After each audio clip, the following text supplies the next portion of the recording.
Hi guys, good morning. Ako na naman si Inday Rose, ang iyong bantay alalay. Ito na naman.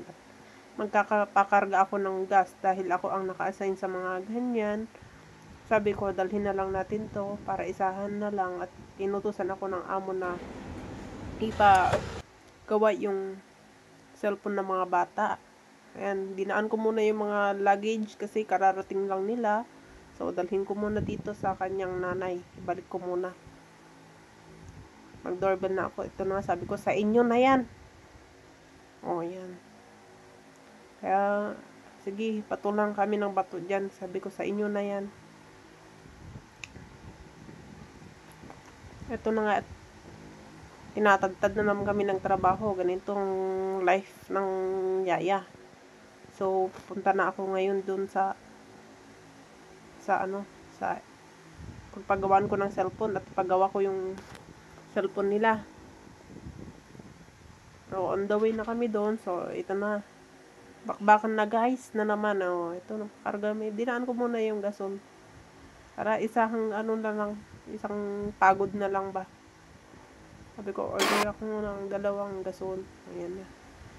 Nakalak pa yung sasakyan. Kaya sabi ko, sige buksan ko muna.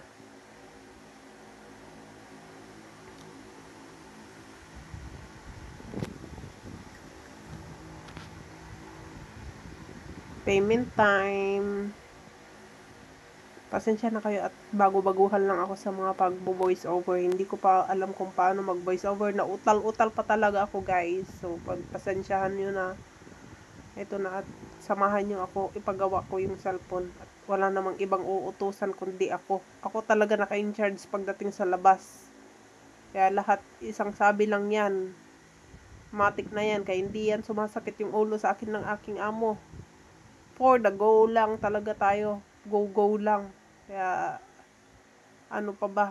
Akala ko papagalitan ako kanina pero hindi pa pala. Akala ko papagalitan talaga ako kasi hindi talaga ako nakasama sa pagsundo sa kanila kasi hindi ako in-inform guys. Diyos ko Lord. Ito na nga at sinabi ko sa technician na pakipalitan yung tempered at yung isa ay papalitan ng LCD. Pinapatanong sa akin kung ano bang ilalagay, original ba o yung peke lang. Diyos ko, sabi ko naman yung original na. At tinanong ko 13,500, grabe, ang mahal pala. At ito na naman, sabi niya, uwi ka na at tara mag-grocery, sabi ng amo ko, ayan. Pag-grocery talaga kami ng Inday, kasama ko yung yaya. Kaya yan, oh. Ano pa ba, all around, saan pa tayo niyan? Hindi na sila malulugi sa akin, day. O, yan. Makit ako sa taas kasi meron pa kami isang nakalista na hindi pa nakukuha. Pero sa taas yun. Kaya bibili muna ako ng tornado map refill. Kaya inutusan ako sa taas na bumili. Ayan.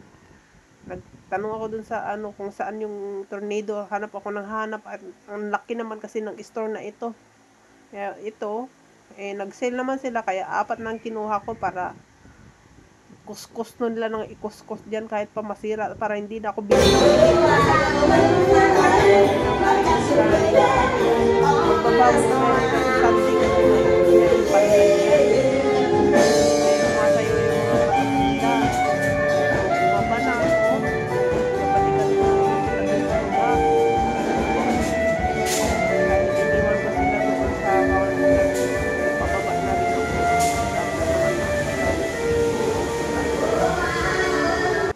Ganito ang buhay ko. Hindi ko pa yan na-video yung kaninang umaga. O, ayan.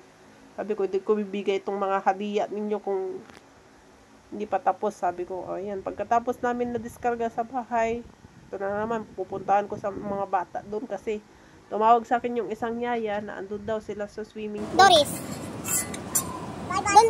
don't make your own decision. Okay. Yes, for shopping, school supplies. No, bye-bye. That's tomorrow. No, it's not. Can we go now? Your order is there already made. Really? Yeah, I order mango shake, cropek, and the french fries. Yes. Did you add the extra chocolate sauce? No, but we can ask. No, but there's no more cars. That's fine. But next time you can bring your own, huh? Wait. let's go. Hannah, let's go.